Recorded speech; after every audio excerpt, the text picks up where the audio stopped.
السلام علیکم ورحمۃ اللہ وبرکاتہ۔ الحمد للہ رب العالمین والصلاة والسلام علی رسولہ الکریم وعلی آلہ وصحبہ اجمعین، اما بعد۔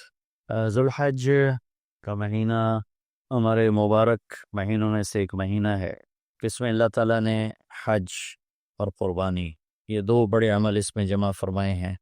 پوری دنیا سے حجاج کرام اس مہینے میں حج بھی کرتے ہیں اور پھر منی میں آ کر قربانی کرتے ہیں، اور اللہ تبارک و تعالیٰ نے ان ایام کی قسم اٹھائی ہے، والفجر ولیال عشر والشفع والوتر واللیل اذا یسر هل فی ذلک قسم لذی حجر۔ اور کسی دن کی قسم اللہ نے ایسے نہیں اٹھائی، خاص کر اللہ کو عید کے دن کی قسم اٹھائے یا جمعے کی قسم اٹھائے یا لیلۃ القدر کی قسم اٹھائے، انا انزلناہ فی لیلۃ القدر وما ادراک ما لیلۃ القدر، یہ کو فرمائی خبر دی۔ لیکن والفجر، مجھے قسم ہے فجر کی، اس سے مراد 10 تاریخ کی صبح جو 9 کا دن گزار کے حج کا دن ہوتا ہے، اور وہ گزار کے جب 10 کی صبح یعنی قربانی کی جو صبح ہے، اللہ نے والفجر اس کی قسم اٹھائی۔ پھر ولیال عشر، یکم سے 10 ذو الحج کی جو راتیں ہیں ان کی قسم اٹھائی۔ والشفع، یہ 10 کے دن کی قسم اٹھائی۔ والوتر، اور یہ اللہ تعالیٰ نے 9 تاریخ کی قسم اٹھائی۔ واللیل اذا یسر، اور یہ 9 اور 10 کی درمیانی رات کی اللہ تعالیٰ نے قسم اٹھائی۔ یہ کسی بھی ٹائم کی، دن کی، مہینے کی، سال کی، اس طرح اللہ تعالیٰ نے خوبصورت انداز میں قسم نہیں اٹھائی جیسی اللہ تبارک و تعالیٰ نے یہ ان 10 دن راتیں، 9 کا دن، 10 کا دن، 10 کی رات، 10 کی صبح ہو۔ اور اللہ کے نبی کا فرمان ہے کہ ان 10 دنوں میں اللہ تعالیٰ کو جتنی عبادت پسند ہے وہ اور کسی دن میں بھی پسند نہیں، اور اس میں کوئی شک نہیں، ان 10 دنوں میں سب سے بڑی عبادت وہ حج ہے، جس کو اللہ تعالیٰ نصیب فرمائے اور جس کے مقدر میں فرمائے۔ حج ان 10 دنوں کی سب سے بڑی عبادت ہے۔ عرفات کی ایک دن کی حاضری وہ 10 لاکھ دن کی حاضری یا 1 لاکھ دن کی عبادت کے برابر ہوتی ہے، اور عرفات کے دن کی حاضری میں اللہ تعالیٰ کا ارشاد ہوتا ہے، میرے بندو آج جتنے گناہ لے کر آؤ، جتنے بارش کے قطرے، جتنے درختوں کے پتے، جتنے ریت کے ذرے، جتنے گردش ایام میں جب سے ٹائم شروع ہوا ہے اس میں بننے والے دن اور رات، اور یہاں کے توبہ کرو میں سب معاف کروں۔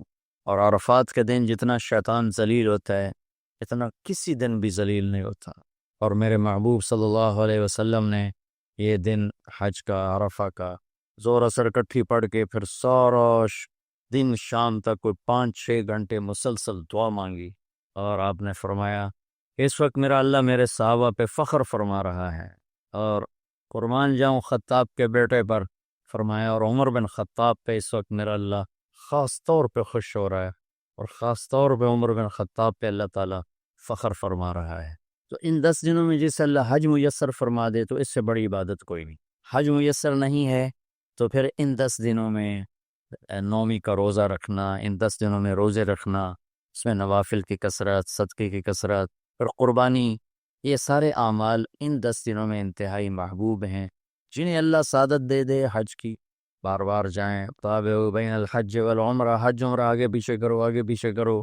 ایک بہت بڑا طبقہ ہے جو یہ کہتا ہے کہ ایک دفعہ فرض ہے اس کے بعد کوئی ضروری نہیں۔ میں کب کہتا ہوں کہ ضروری ہے؟ ضروری نہیں ہے، لیکن ضروری کا مطلب فرض نہیں ہے، لیکن اللہ اس کے رسول کو پسند ہے کہ اس کے گھر بار بار آیا جائے، بار بار حاضری دی جائے۔ اللہ کے نبی کو تو آخر عمر میں جا کے موقع ملا، اس کے بعد آپ دنیا سے تشریف لے گئے۔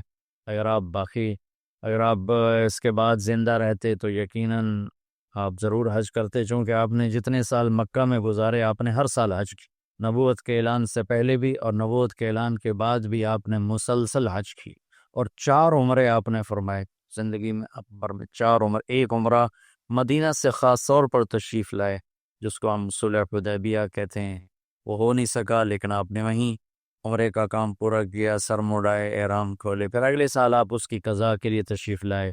پھر ایک عمرہ آپ نے فتح مکہ کے بعد جعرانہ سے احرام باندھ کے تشریف لائے اور عمرہ کیا، اور ایک عمرہ آپ نے اپنے حج کے ساتھ کیا۔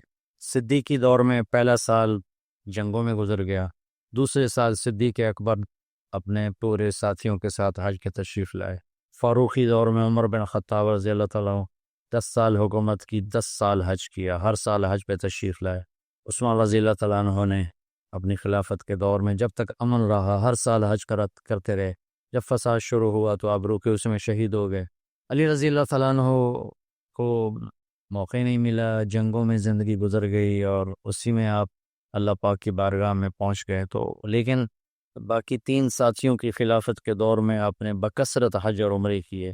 تو دین کے کسی عمل کو یوں کہہ کر ہلکا نہیں بنانا چاہیے کہ اس کی کیا ضرورت ہے، اتنا پیسہ خرچ کرتے ہیں، اس کی کیا ضرورت ہے، کسی غریب کو دے دیا جائے۔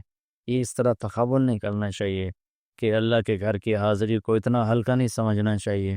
میرا اللہ بلائے تو بار بار جانا چاہیے، اور جس کو اللہ توفیق دے عمرے پہ جائے، حج پہ جائے۔ ہاں، غریبوں پر بھی خرچ کرے، اپنے رشتہ داروں پر خرچ کرے، ضرورت مندوں پر خرچ کرے، لیکن اللہ کے فضل سے امید ہے جو اس طرح اللہ کے گھر جانے پر خرچ کرتے ہیں تو اپنے اللہ کے فضل سے غریبوں پر بھی خرچ کرتے ہیں۔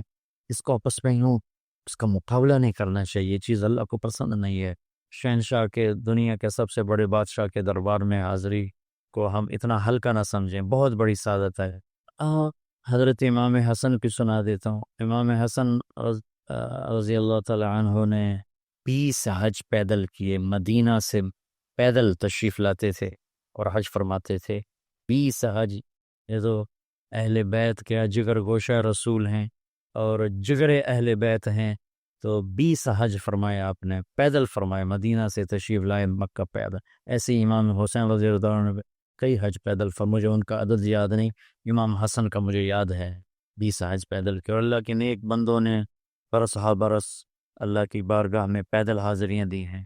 تو ان 10 دنوں میں عبادت کا ذوق بڑھنا چاہیے، نوافل بڑھائے جائیں، ذکر بڑھائے جائے، تلاوت بڑھائی جائے، ہمت ہو تو روزے رکھے جائیں، خاص طور پہ 9 تاریخ کا روزہ پچھلے سال کے سارے گناہ معاف ہو جاتے ہیں ایک دن کا جو روزہ ہے۔ پھر اس کا دوسرا جو بڑا عمل ہے وہ قربانی ہے، اور یہ قربانی آدم علیہ السلام سے چلی آ رہی۔ وَاتْلُ عَلَيْهِمْ نَبَأَ ابْنَيْ آدَمَ بِالْحَقِّ إِذْ قَرَّبَا قُرْبَانًا فَتُقُبِّلَ مِنْ أَحَدِهِمَا وَلَمْ يُتَقَبَّلْ مِنَ الْآخَرِ۔ اس قربانی کی بنیاد تو آدم علیہ السلام سے بڑی ہے، لیکن ہمیں جو حکم ملا ہے وہ سنت ابیکم ابراہیم، وہ ابراہیم علیہ السلام کی سنت ہے قربانی۔ یہ بہت خوبصورت قصہ ہے اور بہت عجیب و غریب قصہ ہے کہ اللہ پر سب کچھ لگا دینا۔ ایک شخص کو اولاد کے لیے دعا مانگتے مانگتے مانگتے کچھ 60 برس گزر گئے، 65 برس گزر گئے، کب حبلی من الصالحین، یا اللہ مجھے نیک اولاد دے دے، نیک اولاد دے دے۔ نیک اولاد میری 84 سال کی عمر، اللہ نے 84 سال کی عمر میں بیٹا دی۔ بڑھاپے کی اولاد تو دل پکڑ لیتے، اور ابھی چند دن نہیں گزرے تھے کہ اللہ نے کہا جاؤ اسے چھوڑ کے آؤ۔ یہ کہاں چھوڑ کے آؤں؟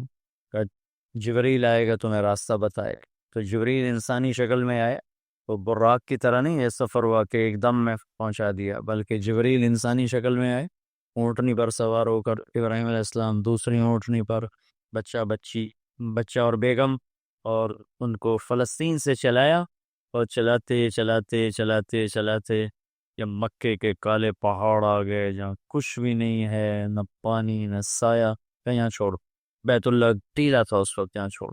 تو ابراہیم علیہ السلام جو آگ میں ڈلتے ہوئے نہیں گھبرائے، یہ بات سنی تو گھبرا کر کے لگے یہاں کیسے چھوڑ دو، یہاں تو کچھ بھی نہیں ہے۔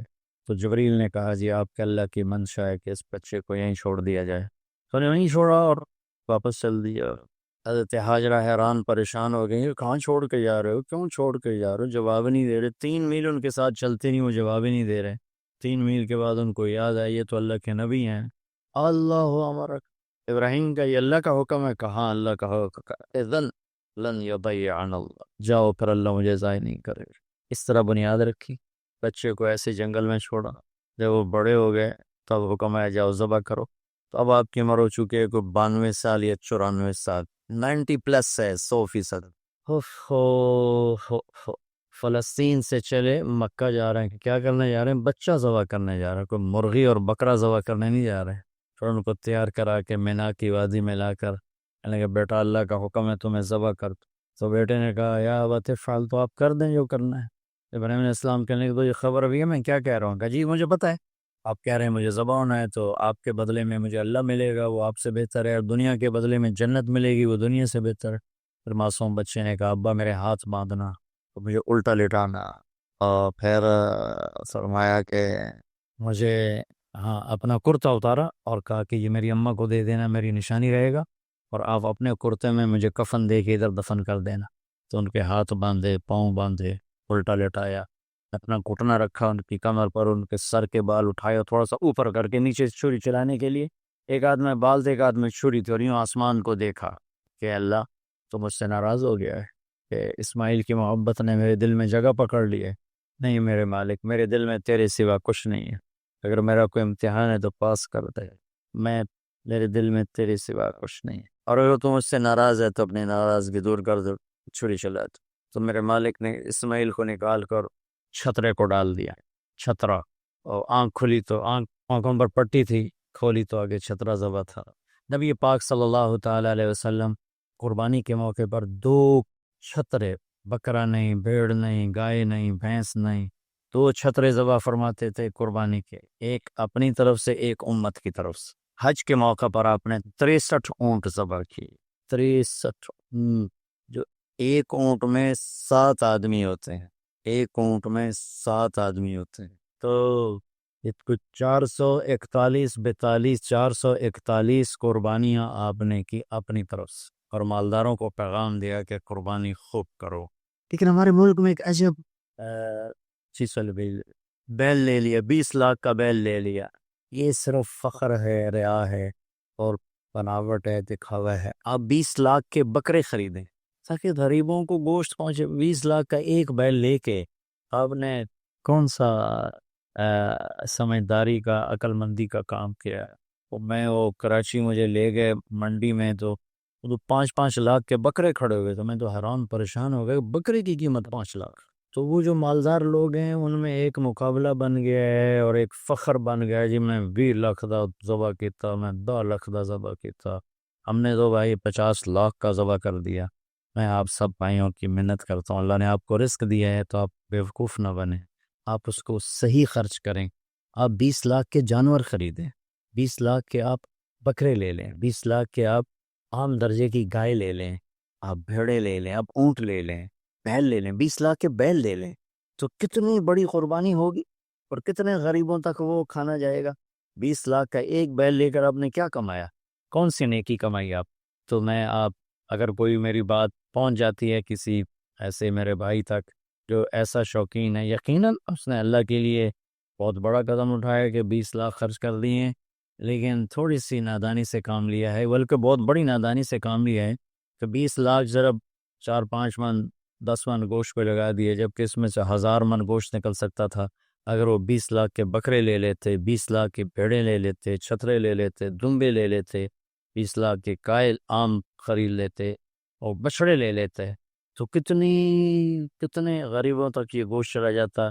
تو یہ میرے ملک میں یا خاص طور پر شہروں میں، کراچی میں تو پاگل ہوئے پڑے ہیں لوگ، جو کراچی منڈی انہوں نے دکھائی تو میں حیران پریشان ہو گیا کہ یہ کیا حماقت ہے، نادانی ہے۔ اور پھر ان بیلوں کو وہ پستے کھلا رہے، بادام کھلا رہے، مکھن کھلا رہے، دودھ پلا رہے، وہ بیچارہ بیل بھی تھک موٹا ہو، وہ بیچارہ تھک کے کھڑا ہوتا ہے، میں نے جلدی فارغ کرو، ذبح کرو، اس کی جان پسی ہوتی ہے۔ تو میں مالدار بھائیوں سے عرض کرتا ہوں کہ ایسی نادانی کے کام نہ کریں، اس قربانی کو اس طرح کریں کہ غریبوں کے لیے ایک دن اللہ نے رکھا ہے تو اس طرح کریں کہ غریبوں کو نفع پہنچے۔ یہ اس نادانی سے توبہ کریں کہ ایک بیل 10 لاکھ کا لے لیا، ایک بکرا 5 لاکھ کا لے لیا، اس میں کتنا پیسہ آپ نے ایک تھوڑے سے بہت تھوڑا نفع کمایا، بہت زیادہ خرچ کیا، اس کے ساتھ آپ بہت بڑا نفع، چونکہ قربانی کے جانور جب ذبح ہوتے ہیں تو جتنے اس کے جانور کے جسم پہ بال ہوتے ہیں اتنی نیکیاں لکھی جاتی ہیں۔ 20,000 کا بکرا اچھا مل جاتا ہے تو 1 لاکھ میں 5 بکرے آ جاتے ہیں، اور 5 لاکھ میں 25 بکرے آ جاتے ہیں۔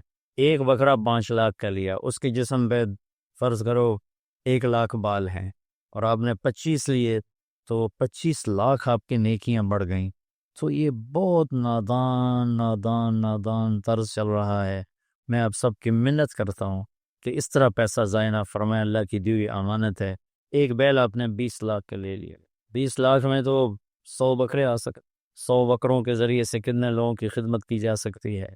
تو اس قربانی کو شوق سے بھی کریں، اور مستحب یہ ہے کہ جس کے جو قربانی کا خود ذبح کرے یا اس کی جگہ کھڑا، وہ اس جگہ ذبح کرنے والے کے پاس کھڑا ہو، قربانی کے گوشت میں سے قربانی کی قیمت نہ دی جائے، قربانی کی اجرت نہ دی جائے، اجرت اس کے علاوہ دی جائے، اور اس کی کھال کا صدقہ کر دیا جائے، جہاں آپ مناسب سمجھیں وہاں آپ اس کا صدقہ کر دیں تاکہ وہ بھی اللہ کے راستے میں خرچ ہو جائے، استعمال ہو جائے۔ تو ان 10 دنوں کی اللہ تعالیٰ نے بڑی فضیلت رکھی ہے، اللہ تعالیٰ ہمیں ان کی قدردانی کی توفیق نصیب فرمائے۔ السلام علیکم ورحمۃ اللہ۔